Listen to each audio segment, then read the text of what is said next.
Assalamualaikum warahmatullahi wabarakatuh. Perkenalkan, kami dari kelompok 8 yang beranggotakan saya sendiri, Sandra Nurjana, Septiana Chandra, dan Putri Handayani. Di sini kami akan menjelaskan materi tentang kebutuhan dan sumber dana aliran kas proyek.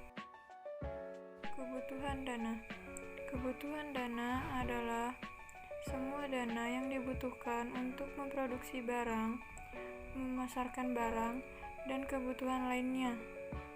Komponen dari kebutuhan dana adalah aktiva tetap.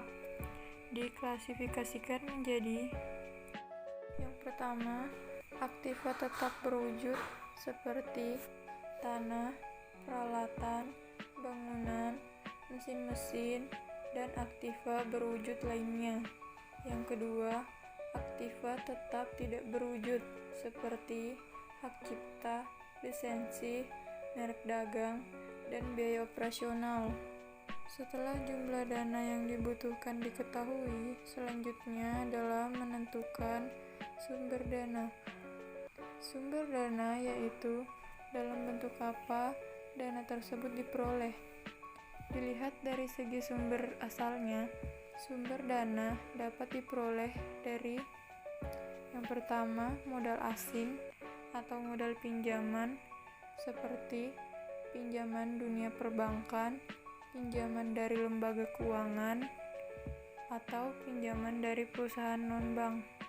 Kedua, modal sendiri seperti setoran dari pemegang saham, dari cadangan laba, atau dari laba yang belum dibagi. Selanjutnya akan dijelaskan oleh Septiana Chandra. Baik, saya akan melanjutkan pembahasan tentang aliran kas atau cash flow. Aliran kas adalah jumlah uang yang masuk dan keluar dalam suatu perusahaan, mulai dari investasi dilakukan sampai dengan berakhirnya investasi tersebut. Dalam hal ini, investor yang terpenting adalah berapa kas bersih yang diterima dari uang yang diinvestasikan di suatu usaha.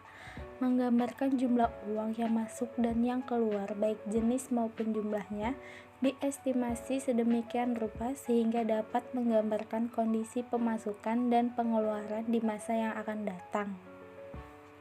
Selanjutnya, aliran kas yang berhubungan dengan suatu proyek bisnis bisa dikelompokkan menjadi 3 bagian. Yang pertama, aliran kas awal atau initial cash flow.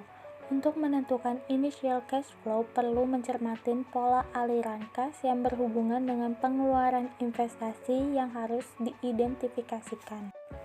Yang kedua, ada aliran kas operasional atau operational cash flow.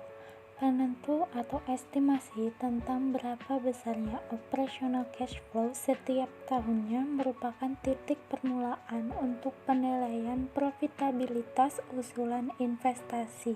Ketiga, ada aliran kas akhir atau terminal cash flow.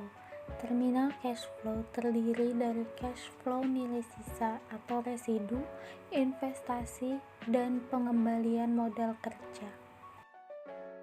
Selanjutnya, laporan arus kas merupakan revisi dari mana uang kas diperoleh perusahaan dan bagaimana mereka membelanjakannya.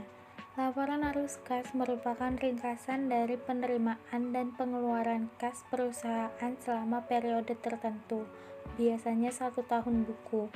Laporan aliran kas atau cash flow mengandung 2 macam aliran. Yang pertama, cash inflow, dan yang kedua, cash outflow. Laporan arus kas harus melaporkan arus kas selama periode tertentu yang diklasifikasikan menurut aktivitas operasi, investasi, dan pendanaan. Sekian presentasi dari kami, kurang dan lebihnya mohon maaf. Wassalamualaikum warahmatullahi wabarakatuh.